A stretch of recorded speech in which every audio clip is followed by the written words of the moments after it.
This episode of the HP Outdoors Waterfowl Podcast is driven by Cornerstone Gun Dog Academy. CGA is the most comprehensive online gun dog training resource. They've got over 160 instructional videos that includes everything you need to take a 7-week-old puppy to a finished gun dog. Visit cornerstonegundogacademy.com, sign up for their free preview module, and begin your training journey today. Cornerstone Gun Dog Academy, the most advanced gun dog training resource on the web. You are listening to the HP Outdoors Waterfowl Podcast, episode 144.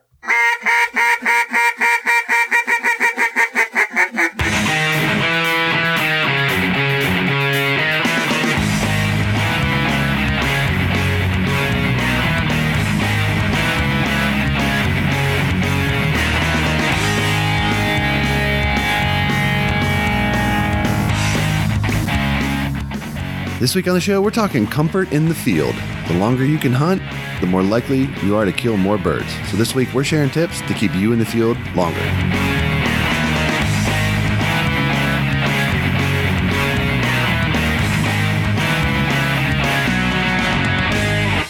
All right, welcome to episode 144 of the HP Outdoors Waterfowl Podcast, where your on-demand audio source for all things waterfowl and waterfowl hunting. Driven this week by Cornerstone Gun Dog Academy and Dunn Sporting Goods. Dunn's is a family-owned operation. It's got 2 locations in Peevely, Missouri and Marion, Illinois, and they've got over 60 years dedicated to providing the outdoorsmen with the best deals on hunting and fishing gear. Check out their selection at shopduns.com, as well as over on Facebook and Instagram at @shopduns for weekly specials and giveaways. If you're new to the show, head over to hpoutdoors.com. You can check out all the past episodes over there. You can check out our discount code tab on the page, figure out how to save some cash with a couple of our supporters of the program. You can also find us on all the social media platforms, Facebook, Twitter, Instagram, on all the quality podcast catchers out there, iTunes, Spotify, Stitcher, all the good ones. You can find our show. Across the social media platforms, you can find my co-host, Dan Harushka. Dan, what's up? Not too much, my man. You know, it's getting closer to season, and it's kind of telling every year. We can tell in our download numbers because they keep, they're kind of cyclical, and about this time of year they start pumping up majorly. So it's kind of neat to see. But other than that, man, just watching deer out my front yard and cutting wood, getting ready for wintertime. Yeah, a little prep, little prepper life. Heard that. Prepper. Well, you mentioned our download numbers being neat, and I would agree. What's also neat is Gunner Kennels, engineered for your dog, designed for travel, and built for your peace of mind. Their G1 kennel has set a new industry standard and put them in a category all their own. Gunner was started to protect your pet, and it continues to be at the center of everything they do, and they're dedicated to building the best and safest pet travel crate on the market because man's best friend deserves man's best kennel. Check out their G1 series of kennels and accessories at gunnerkennels.com. Also, thank you to Eukanuba for supporting this week's episode. We're out in the field. How you've prepared determines how you'll perform. With balanced fat and protein to support peak condition, Eukanuba premium dog food enhances strength, energy, and endurance. So when the pavement ends and the truck doors swing open, you and your dogs are ready for anything. Strong, focused, and ready for anything. That's a Eukanuba dog.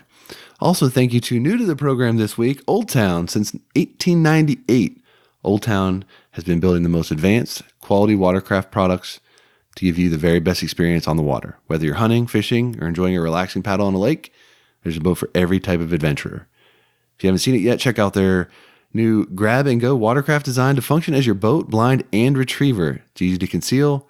It's 11 feet, 9 inches, and 56 pounds. The Solo Sportsman's the ideal craft for those that are searching for a stable, lightweight craft. It's easy to paddle and even easier to transport or stash. Designed with the hunter and the angler in mind, the Solo Sportsman is equipped with a thoughtful shell, tackle, and tool storage, comfortable and adjustable seat, foot braces, accessory tracks, rod holders, all kinds of stuff. Check it out at oldtowncanoe.com/Solo Sportsman to see what they got going on. All right, Dan, this week what we got going on is we're talking comfort in the field because we've preached a lot about, the more time you can spend in the field, the more birds you'll kill. And, we've talked about on the show the whole advice of when you think you've hunted for as long as you can, wait 30 more minutes and your luck will change. And sometimes that's really hard to do.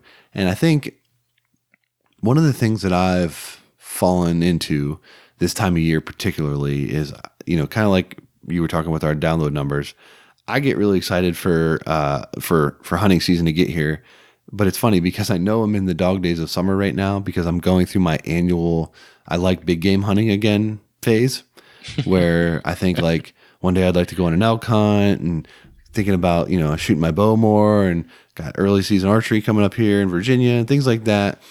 But quickly I get out, and when I get out back out in the field, I'm all excited. One of the things that can bring it back into a reality check super quick is if I'm uncomfortable. So like for deer hunting, for example, if I get in a tree stand and it's not comfortable, I want to stop like immediately. I'm like, I lose interest so quick. And while it's not quite that bad when I'm duck and goose hunting, it's still pretty bad. If I get out there and I'm uncomfortable and for a variety of reasons, I mean, it makes it not a great experience. So we thought kind of this week, we talk a little bit about some of the techniques we use to stay comfortable, help us get through some of that and help us stay in the field and have more success.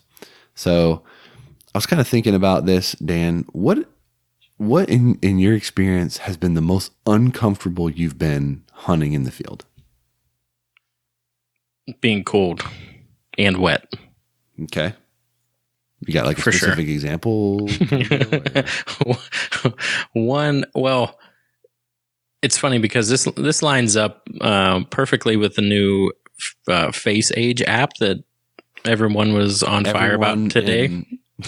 The entire world is on that thing. So maybe it's just us getting older and valuing comfort in the field more, and that's another reason we pushed onto the subject. But the time with you with the being wet in the waders, that was one. I mean, it got to the point where almost couldn't move. I almost wanted to leave decoys there and just cuddle up against a tree is how I was feeling before we took off out of there. But cold and wet. But like you said, the longer you can stay out, the longer that you're comfortable.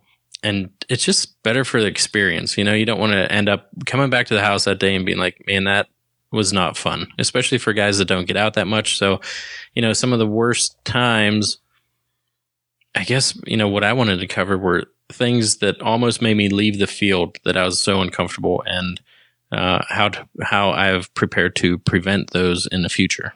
So I think it's a good topic. Well, and I mean, the thing is too, comfort is not just about you, right? It's about everybody in the blind. It's about your dog, because one person being uncomfortable can make everybody uncomfortable, right? Like that is being uncomfortable in and of itself. Like this reminds me of the trip we went down to Maryland, and our buddy Travis had bought he was early, and this is Travis who we had on the show, right? Making of a waterfowl hunter several episodes back. And he bought these cheaper neoprene waders. And I mean, we told him not to. Yeah. And I mean, again, he was sort of new into the game. And I think this is a trap a lot of guys fall into. You feel like you need to buy all this gear, and you do. But when you're buying it all, it's expensive. Even if you buy cost-effective stuff, it's still expensive based on volume.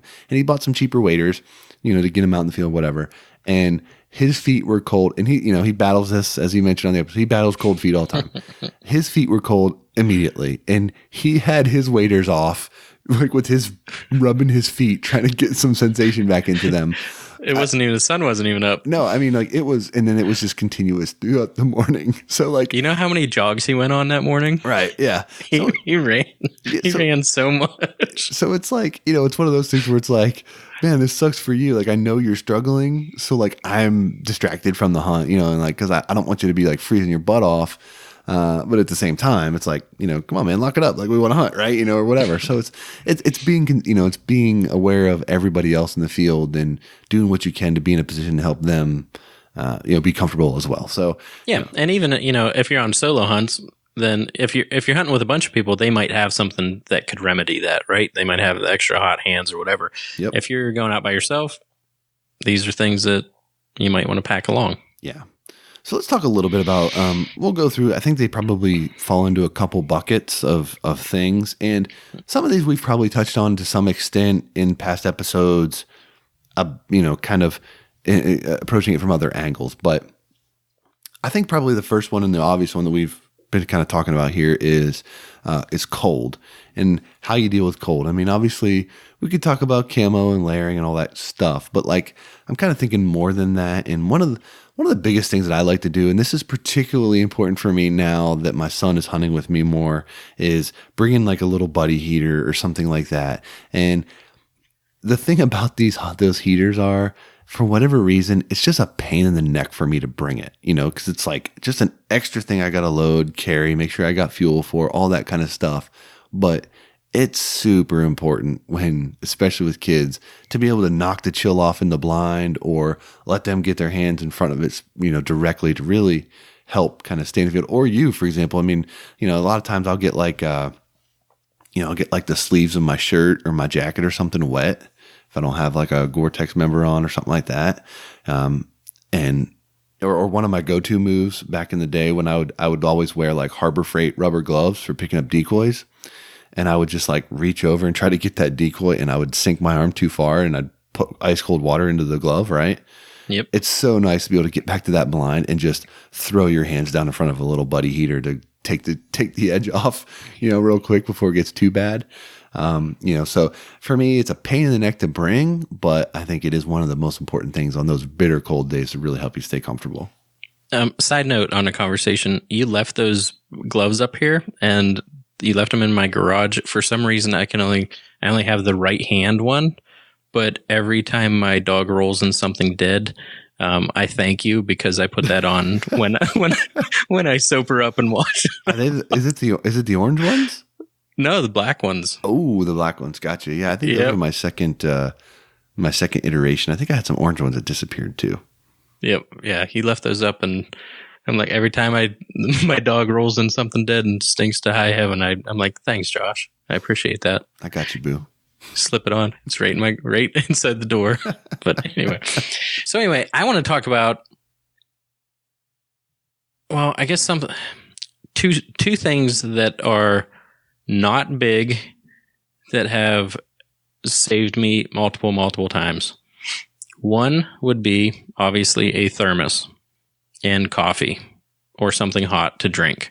And that right there, like sometimes I'll end up getting a chill on me that I just can't shake. And a little bit of coffee just warms the soul. And I cannot recommend that high enough. And also, there are so many light, puffy jackets that you can crinkle up into the size of your cell phone, essentially, and jam into your bag somewhere, that I will not go hunting without one in my bag. Yeah. Those two little things take up not a lot of room, and those can keep you out. I mean, those are make or break deals for me sometimes.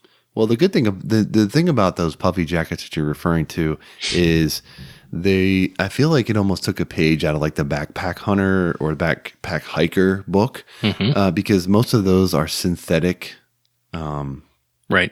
Fluffy insulation. Yeah.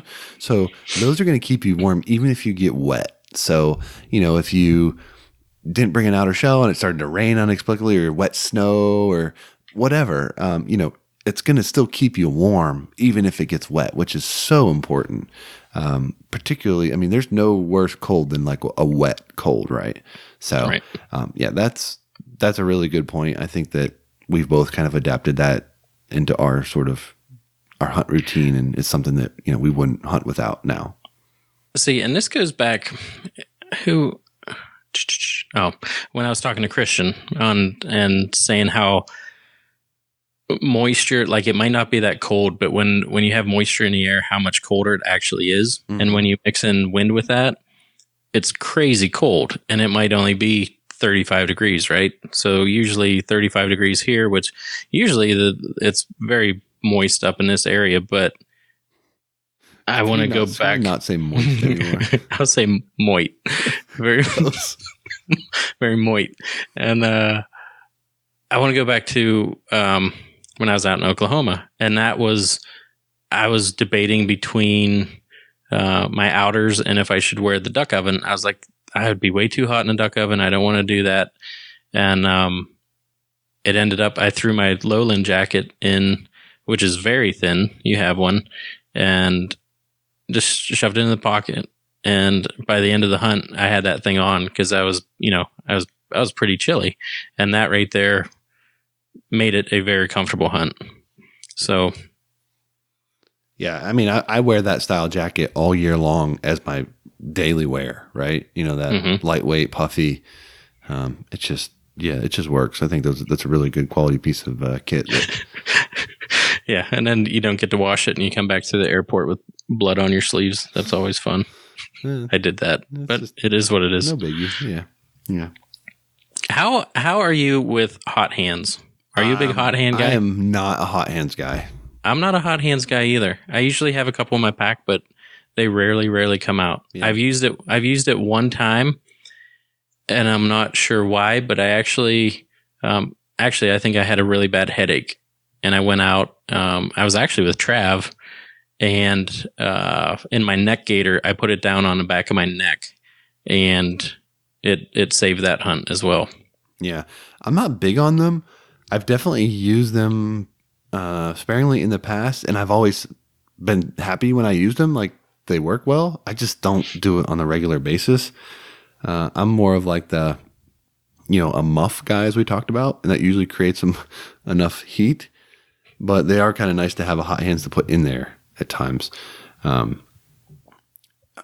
Shoot, there was something I was going to say, and I'm drawing a blank now. You got me thrown off when I was going to talk about. But I have a muff, and I don't think I've used it yet. So I really like that because it does help me keep my hands comfortable because I don't like to wear heavy gloves, you know? Right. So, in fact, I don't like to wear gloves, period, if I can avoid it. And that's what I will do until I'm unbearably cold in my hands and I have to put gloves on. So I will be barehanded. So I'll use the muff for that.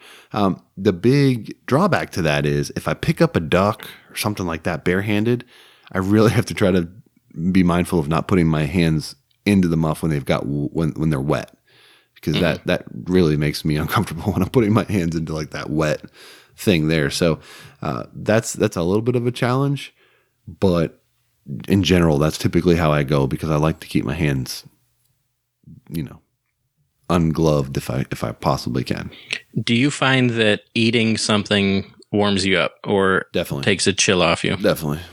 Does it matter what it is? I don't think it typically matters. I mean, I think science tells you that higher calories creates more energy and your body burns more like whatever and helps raise your body temperature by feeding it with calories.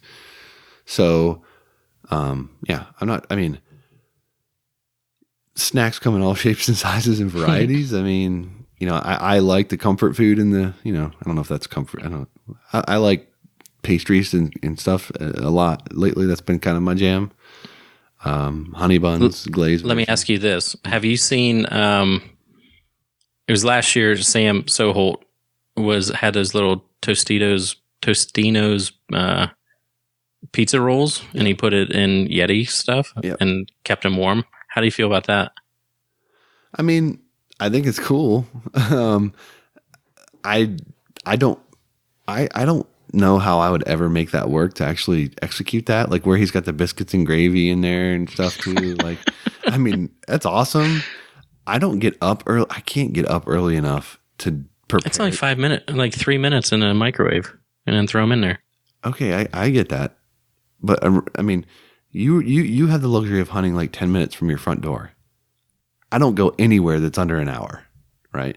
So that's our drive time. So then my truck's got to get loaded. So I got like a lot going on in the morning.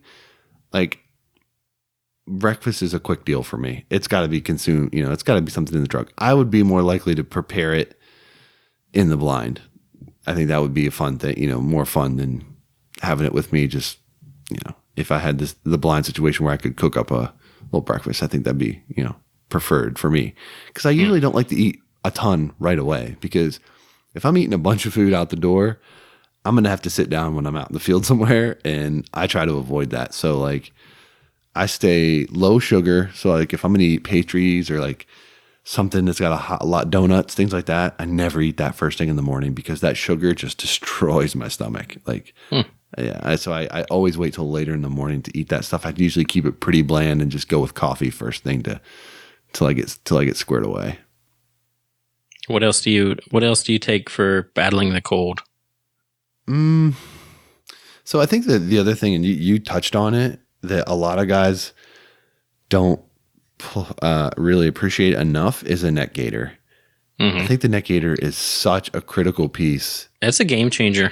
No doubt. I mean, keeping the wind off your neck, keeping the wind off your face, it's so helpful. So, most companies make some sort of variety of like a fleeced line, fleeced back to neck gaiter. They're pretty inexpensive. I would totally encourage people to use those if they haven't. It's just one of those things on those bitter cold days. Even if I never pull it up over my face, just having it around my neck makes such a big difference. I was going to say, I rarely pull it up over my face. Yeah. I don't like the condensation, the moistness coming up into my face, especially if it's that cold, then that bothers me to have moisture on my face. Yeah. Yeah. I don't breathe into it either much, but I mean, I will, if it's that cold, like I'll pull the thing up, but it's not my ideal scenario, but I do love it. I think it's a really, really important piece of mind thing for like the bitter cold kind of I didn't even write that down, but that is one thing that has saved a lot of hunts for me too, as far as comfort wise. Mm-hmm. Just to throw that on. I'm a big ball cap guy. So, the neck, lower head, everything. And the last piece that I would take for cold is just a warmer hat, a tassel cap or something. But, definitely the neck gaiter is huge. I have a few of them just in case my kids steal some and I don't get them back. Yeah. They've been taking them to school. I'm not a big stocking cap, tassel cap guy. I'm more baseball cap. And so like I just, the neck gaiter is kind of a saving grace for me because the top of my head's usually just letting heat out like crazy. So, I think another thing that really, really impacts my comfort in the field is a quality seat. And I wrote down on my notes, I wrote 3 things on my notes. I wrote cold, hunger, and sore butt. Because if I'm sitting on something where my butt hurts, my back hurts, like my knees hurt, because I'm 6'4", right? So if I'm sitting like real far close to the ground and my knees are bent real at a tough angle, like that's just so uncomfortable for me after a while. And like, there's nothing more that I want to do than go do something else when I'm uncomfortable in the field. Like deer hunting, this is my number one thing. It's like when I get uncomfortable in a tree stand, I'm like, all right, this sucks. I'm not seeing deer and I'm uncomfortable. Like I'm out, right? I can't, I'm over this. In the field, you can stand up, you can move around, you can do some stuff, but like, you want to be able to sit and relax when you're out there, and it's tough to do if you don't have a great seat. So oftentimes we find ourselves hunting, especially if you're doing like the run and gun style where you're not hunting from stationary blinds or things like that, you're in tough spots where you're sitting on a bucket that's kind of awkward, or you're sitting on some sort of stool, or you're in a layout blind that's not quite ideal. I mean, I think this is a big one, the comfort piece of the concealment and the blind. I mean, I think that's one major reason why you're seeing such an explosion in popularity in the A-frame style blinds. Yeah, I agree with that. And I'm not a big butt hurt guy. I think mostly because I guess I coined myself as like the lookout guy. So I'm always kind of moving around, looking at every angle and trying to watch birds or find them before they get, I'm not pie facing. Get out of here. But the, call it as I see it. The one comfort seat would be a swamp seat. And that's huge. Cause when you stand and I'm talking like, edge of the lake, you're in reeds, whatever it may be, a swamp seat, just to sit back and relax for a minute and still be able to see wherever you want to see. I think that's a huge advantage. Not a lot of weight, kind of awkward sometimes if you have a long walk and are carrying a ton of other things, but definitely worth it in a comfort area. Well, a lot of the swamp seats too have like the shoulder sling, which is kind of nice. Right. And what I've done is just, if I'm taking the canoe out, I throw it in there. And, and that's another thing I've used. I've used my canoe as a seat. It's like I'll drive a post into the muck, and I'll just, anchor it via the C-clamp method like we've talked about in the show in the past. Mm-hmm. And you got a nice little stable platform there. You can sit on the side of the canoe. You can sit in it if you need to. You can sit across one of the, I'm drawing a blank on what the names are, but the bars that go across that, you can kind of like get you elevated a little bit more. There's a lot of different things you can do with that, but whatever you got to do to be comfortable in the field is even important. leaning against it. Yeah, because I mean, I've got terrible feet, so like my back starts hurting like really quickly if I don't have, either a good seat or something I can lean against, or whatever. So for me, like that, I can deal with some cold, like the physical pain piece of just being uncomfortable for me kind of gets me a little bit irritated pretty quick. So that for me is something that I really focus on. So I'm always making sure that I got a good quality seat with me anywhere I'm hunting. I feel like this conversation is making us out to be old. I don't care. I am. I mean, it is what it is. And I guarantee everybody listening to this has been in situations where a hunt has been miserable because you're just not comfortable. You know what I mean? Like, like think about that. Like, you're in a position where you got to hold still because ducks are circling or whatever. But if your back's screaming at you or your legs won't stop shaking because they're freezing, that's not fun. It's hard to enjoy it when you're being distracted by these other things. So my notes, I broke down into 3 buckets as well. 1 cold, 1 wet, and 1 just life. And I put your I put your butt hurt in my life bucket, and also in there I have Chapstick. And I know that you're a big Chapstick guy. Yep. Do you want to hit on reasons why Chapstick? Well, I mean, Chapstick is kind of one of those things like chapped lips for me is one of those things where I'm trying to draw a good comparison to what it is. Okay, so like, I don't know if you ever had this, but this is a terrible example. It's going to make me sound like I've got OCD, which is not completely inaccurate. So I guess it's fair. But like if I'm trying to sleep, right, and I hear a noise in the room, maybe like my ceiling fan's like clicking weird, something like that that's just distracting. Mm-hmm. I may go a long time and never notice it. But the second I hear it and I notice it, I can't unhear it and I can't fall asleep, right? Same thing with Chapstick. I'll be fine in the field and maybe my lips are a little bit chapped or whatever. But it's like the first time that I feel it where I'm like, oh, they're kind of chapped. Like all I'm thinking about is like, oh my God, I got to get some Chapstick, right? Like, it will drive me nuts if I don't get it. So I keep it on the lanyard, especially days where I'm calling a lot, hunting traffic, something like that. You got saliva and spit and stuff going everywhere. Like your lips, wind, your lips are gonna get chapped. So being able to address that is nice. And not for nothing, but like if it gets bad enough and you like split your lip open or something because they're so chapped and dry, like that's painful. It's not an enjoyable thing either. Right. I agree with that. My next one that I have written down is Advil, and this is I always have some Advil in my bag, and I don't want to say never, but I usually do not acquire a headache when I'm in the field, but sometimes when I wake up, if I have a headache, then I'll take some before I leave. But I always have some because there's nothing worse than sitting next to your buddy who has his head in his hands because he had a late night out, right? Mm-hmm. So to be able to, pass that forward is something nice. Yeah. At least they can enjoy it a little more in the field. I'm the same way. I always try to bring some Advil with me because I will get headaches on those real crisp, clear, cold mornings from just breathing in all that like cold air and stuff. Sometimes that'll give me a headache. And, again, it's one of those things where it's like, I don't want to just be thinking about my head thumping the whole time. Right. So Advil's a must for sure. And, you share it with your buddy if he's been out or if he's just not feeling well or whatever. Definitely makes See, most of my headaches are like I always have sunglasses, right? My eyes are super sensitive for whatever reason, astigmatism probably, but I've always worn glasses since forever. So if I have a headache and can't open my eyes and see birds coming and actually partake in the hunt, like that is number 1 annoying on my list. So I always have that. Yep. All right, here's one. Toilet paper or baby wipes? Speaking of comfort. Are you like asking me like what side of the coin I fall in on that? Yeah. Yeah. I'm a TP guy in the field for sure. Yeah. Yeah. It's just easier concealable in a little small Ziploc baggie kind of thing. I'm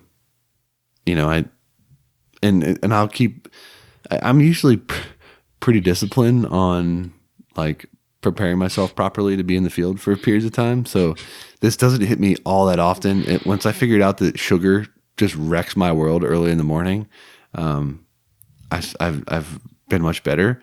So I'll go several months, even seasons, with like the same baggie of TP in my blind bag. So I would assume like the baby wipes would dry out to some extent, maybe. Like, I'm not really sure the logistics of all that, but Yeah, no, not in a. See, I usually have baby wipes in a plastic bag, Ziploc bag. They stay moist and comfort. Sometimes they're a little chilly depending how cold it is. yeah, I mean, There for the longest time, either one is better than the option of like ripping the sleeve off your shirt and having to use that. So yeah. I mean, you know, either way you fall on that is not bad. I had the eco-friendly disintegrating TP from backcountry hunts that I had in my bag for a long time. The old biodegradable, like yeah. That's always, how quick do they biodegrade, right? Yeah, I don't know. I was always worried about that. When you're bent over a log, I'm sure you're not worried about it. No, not at all. Not at all. But yeah, like you said, discipline equals freedom for yourself. I said that? Well, you said you're disciplined, but oh yeah, it proves it equals freedom in the field. Yeah, you're not wrong. It does for sure. Thanks, Jocko. Yeah, I don't. It's so funny. Like I hear all these people reference like people like Jocko and Rogan and stuff like that, and I'm just like, it goes way right over my head because I don't listen to any of it. So it's just like, that's just his big saying: discipline equals freedom. Oh, okay. Never heard that before. Right on. So what else? What else keeps you comfortable in the field? Wet, being wet, and how to that keeps you comfortable. Combat that. Okay. What do you do for getting wet? Typically just wear it. Just be wet. I mean, depending on the situation, if it's going to be poor weather, I try to get in a situation where the blind's covered to some extent, actually keep the water off me. But I mean, I wear, proper rain gear, get a waterproof outer layer if I can. But I hate hunting in the rain. Like, give me snow, but rain hunting sucks, I think. So yeah, I mean. So I think some preventative maintenance that I do as far as duck hunting and setting decoys. If I'm not launching them, if I'm actually out in the water and pulling a bag behind me or whatever I'm doing, wearing gloves in that situation to prevent my hands from getting cold is a good start to the day for me. Because like you, I don't like to wear gloves while I'm hunting. So having those, the decoy gloves or whatever your flavor of the month is, I think that's a big one to start. So not getting wet is a good one for me. Yeah, I'm going to go a little off the vein of what we've been doing here, and I'll tell you right now, one of the things that keeps me most comfortable in the field is being on a good scout. So if I'm hunting a spot where I'm really confident that birds are going to come and I'm excited about that, it makes a lot of things way more bearable.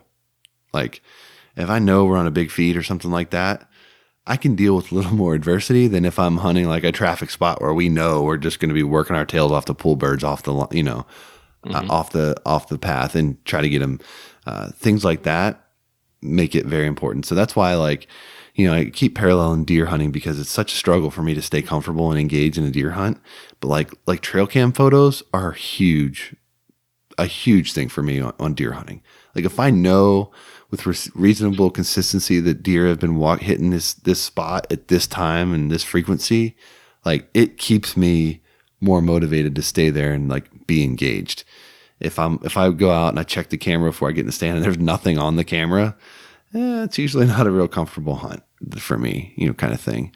So being on just the anticipation keeps you warm. Yeah, I think it's just the mental game, right? Like knowing that you're in the hunt, knowing that you're in the fight potentially keeps me more motivated than if it's just like, okay, this is going to be a sunrise photo morning and, that kind of thing. So putting the work in to have a good scout and being on birds makes it that much more bearable. So here's another one that I just started doing this last year, and that is bringing extra socks. And this is regarding dry field hunting. It's funny that this happened not too long ago, but when you're, I dress down when I'm setting up, right? So my jacket and everything is still in my blind or wherever we're going to sit. But whenever you go and like my feet sweat like mad and having cold Gross. feet, which I don't, sweaty bandages. Gross.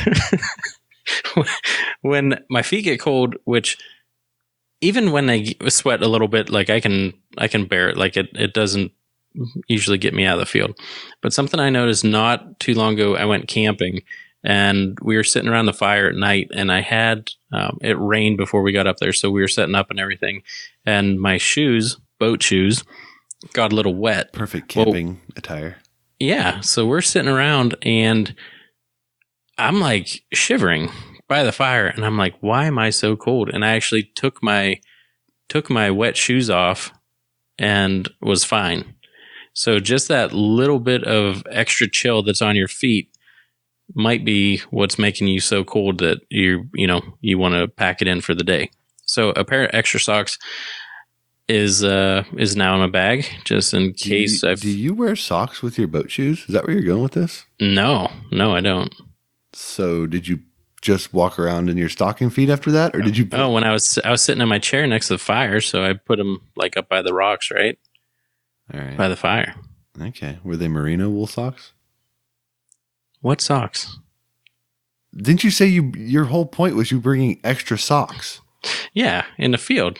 Yeah, even if they're marine. Well, so inside, the boat shoe story had nothing to do with socks at all. No, just that little bit of moisture in those shoes. Oh, for crying out loud! Was making my feet so cold that I was literally shivering, and it was 70 degrees out. Okay, and I'm like, "What's going on?" Well, that's weird because you were saying that the massively sweaty feet don't bother you typically in the field, right? They don't. It's weird. Something weird's going on. You sure you don't? You sure you didn't have like I don't know. I've been watching Stranger Things a lot lately, so it's got me kind of. You think I have like a weird snake bug in me or something? I don't know, man. I'm just they like it cold, and you throw your feet up by the fire, you start getting weird. I don't know. Just saying. Like coming out of me. That's weird. Dude, that show is quality. Like it's been a while since I haven't started the next season. It's really good. Like yeah. I'm like 6 episodes in on the 3rd season or whatever season it is. The most recent one. It's really good. It's it's good. I like it. So check it out.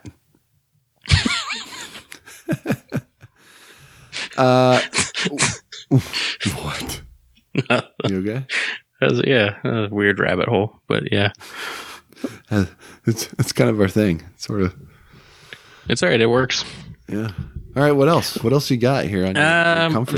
The one last thing that I have is a change of clothes, and that's if you do have a hole in your waders and have to go back to the truck and change them out, and definitely putting a heater on, changing out of the wet clothes, or if you take a dunk or swim, whatever it may be, having a change of clothes in a dry bag in your vehicle can't be overstated, because that could save a life if needed. Yeah, that's a good safety thing. Yeah, I'm trying to think about like what else keeps me like super comfortable in the field. But those are some of the things, like when I was with you and actually had teeth chattering, like that was the most I shivered in a long, long time that I can remember.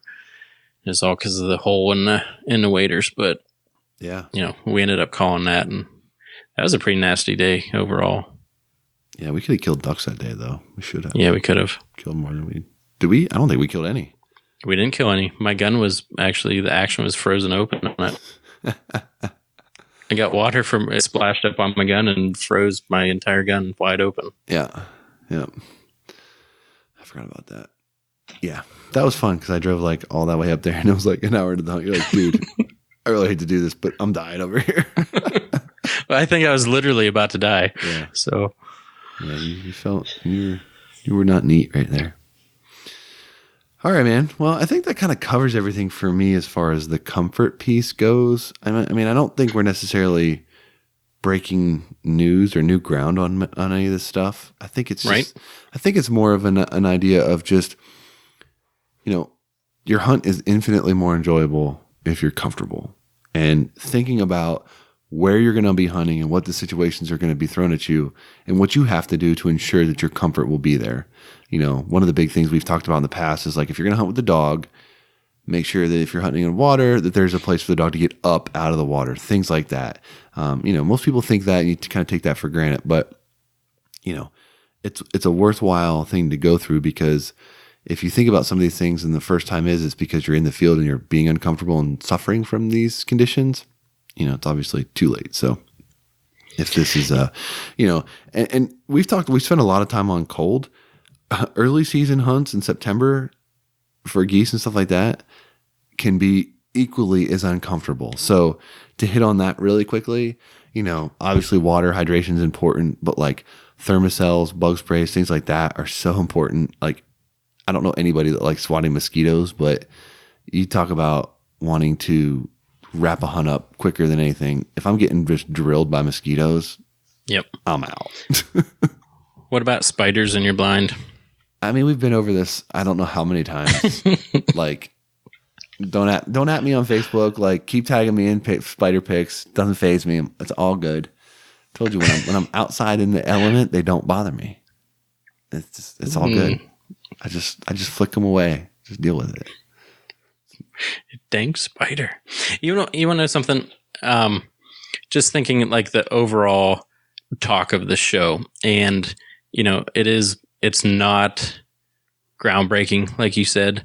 And some people might ask, we're on episode 144, is it? Like, why are you covering stuff like this? And I just put up a post in our Facebook group and said, what are some people's personal goals? You'd be amazed how many people are going hunting for the first time. Oh, yeah. And trying to shoot their first duck or first goose or taking out new hunters. Like, that's the reason we do shows like this, because people are listening that need the information of starting out. And the whole reason that we started this show was to bridge that gap between new and veteran hunters. So that's kind of, not that we need to justify why we're covering this, but it's a good reminder that there's a lot of people out there that are just getting into this and that we can help them out. Well, and not for nothing, but some of these topics that we cover, we may have covered almost 5 years ago now when we first started. August 12th, man. Right. We're less than a month away from 5 years. And I can tell you with 100% certainty that you and I are different hunters today than we were at that time. And we'll be different hunters, next year than we were today. So like, we continue to evolve. We continue to learn, improve techniques, learn things that don't work, learn things that do work, all of that kind of stuff. So, trying to, one of the things that we've done as a show is we've tried to take topics and look at them differently and approach them in different ways that, others don't. And this is one of those things that is so easily taken for granted. But as a new hunter, I guarantee, even everything that we've talked about today in this show that's been, the veteran hunter probably thinks is just basic stuff and whatever. I guarantee there's someone who's getting ready for their first hunting season that hadn't thought about everything that we talked about today. There's something that they picked up out of there that they were like, no, that's a good point. I'm going to consider that when it comes time. And that's what it's all about, because we're at the point now with 144 episodes, not everybody's going to go back and start with episode 1 and peel through. I was going to say that too. A lot of people just started and they'll ask us to cover something. We're like, well, we did a whole episode on that. We get emails constantly with, hey, I'd love to see an episode like this. And I'm like, yeah, it's episode like 60. Yep. Kind of thing. But it's all good. I mean, we get that too. So it's, it's a balance of all of those things. And frankly, one of the things that I know is very important that a lot of people like is a lot of people probably enjoy the Facebook group that we have as much, if not more, than the actual show.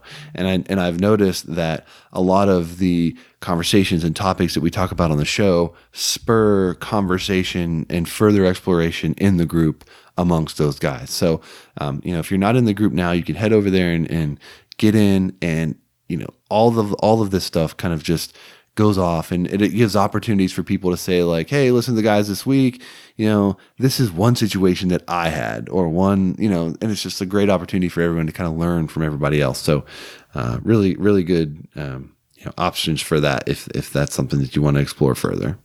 That being said, too, we did get a message from a federal game warden regarding our last episode, and I think we're going to deep dive into some of the gray areas. So if you have gray areas from our last episode, email us. I'll probably put a post up in the Facebook group asking for, really, really crazy situations that you might have came across or heard about, and we'll get them answered. So we'll get them over to him. I think, what do you say? There's only 200 and some federal game wardens in the United States. So, they're not super easy to get a hold of, but he reached out and is willing to help in that area. So we're going to take advantage of that in the coming weeks. So like I said, shoot us a message, and I think that'll be very interesting to get his look on things. Yeah, totally agree. And excited to have that. And I think it's one of those ones where, we could have talked a really long time about that topic. And we could talk really long, especially with a game warden, because there is so many different nuances and things that are just for different across the country. So definitely interested to hear in people's questions that they might have for that, and get some of those out to the people. Get them out. Get them out. I like it. All right, what else you got? You got one last thing? Anything else going on in your world that we need to know about? Well, yeah. And I just sent you a snap of this, but Amazon, for these super hot days, if you don't want to buy a pool and don't want to go drive 45 minutes to a lake or somewhere for your kids to go swimming, there are pools that are very sturdy on Amazon for like $112, and they're 30 inches high. So your kids can learn to swim in them. And if they have trouble, then they can just stand up and be above the water. We started that last year. All my kids are jumping off high dives into deep end without floaties. Dawson just turned 4, so that's a good experience in the summer, and it's right in the backyard now.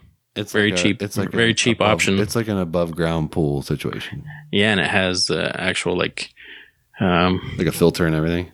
Yeah, filter and everything, but it's not just like the blow up ring at the top that you find for $50 at Walmart. It actually has like metal pulls that goes around it, and it's very sturdy. So actually we're just filling it up, and when I get off this, I need to turn the water off because it's probably overflowing. Yeah, there's zero chance my HOA would let that fly, but I wish I would, because that would be a nice little option to have in the backyard. Just put it on your deck. Put it on a deck you built. No, my neighbors would complain. Maybe not my neighbors, but somebody in my neighborhood would complain. I haven't got any complaints yet. Yeah, the neighbors probably don't care too much. All right, man. Anything else you got before we wrap up this week? I don't think so. I mean, what's your weather been like? We have not heard a single weather. Dude, well, it's been a very nice summer. It's been hot in the 80s, which isn't hot to a lot of people. I know it's over 100 in Kansas today. It's going to be in... we were pushing like upper 90s in Virginia today. Yeah, it's going to be in the mid 90s this weekend. So I'm glad that I got that pool set up, ready to go. Yeah. I mean, so how's it work? Do you complain about heat in the summertime? Do I? Yeah.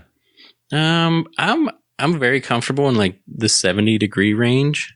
But the thing is, like, I don't know. That's one thing I hate about. That's one thing I hate about Facebook, is that in the wintertime, people. They're just one. The one main thing about weather, because I'm the weatherman, but just how much they complain about how cold it is, and then summertime they complain about how hot it is, and then it's like just live in a bubble. Do that on social media too? Or no, I say just your snaps to me. What did it say? I get because I'm random weather snaps from you, and in complete fairness, I don't understand Snapchat. So like, if you send it to me, I have no idea if that's just to me or if that's just like something you're posting to everybody. Therefore, you'll never know. Therefore, I never respond to any of them. So there's Josh has Snapchat, so add him and send him snaps, and he won't snap you back. Yeah, I'll ignore it because I don't know if it's to me or if it's to like everybody, and I don't want to be like the weirdo that responds to every. You can't reply all on Snapchat. Do you know what I mean? If you reply to something I send you, it just comes to me. Well, I swear I've gotten snaps sent to me by people that are not sending them directly to me. Like there's like just people that I don't talk to that much, or like they have to click your name to send it to you. Okay, but they might be sending it to multiple people, correct? Correct, but if you reply to that, then it's just to them. No, I get that. But if it's more of like a, like a carpet bombing of your snap, I don't really feel compelled to respond to that. Well, I'm gonna start like putting text in it. I say, "Hey, Josh, this is only to you." I mean, if you want a response from me, like you need to let me know. I need to specify. This is action required, bro. Like, because if not, I don't action any social media things. Like, I mean, I'll go into my messenger inbox and I'll have like 50 messages, and I'm like, oh, my bad. But yeah, the thing I complain about is rain in the summertime, which up here we get a ton of rain, but it's been a really nice summer, I feel like, and it's going to continue. So I'm pretty excited for that. Okay. I mean, you kind of blew my mind the other night when you were talking about how it was like 85 degrees in your house because you don't have AC. You're just like living it up. Yeah, I was all right with that. Life tilt. That puts me on life monkey tilt. Because my air conditioning is currently crapping out, I think, and needs a little work. And you're at like 82 degrees and mad. It was 80 in my house, and I wanted to throat punch every human on the earth. I was so angry trying to sleep. I was not into it. And you're like, oh yeah, currently 84 in my house. I'm like, oh my God, like I'd lose my mind.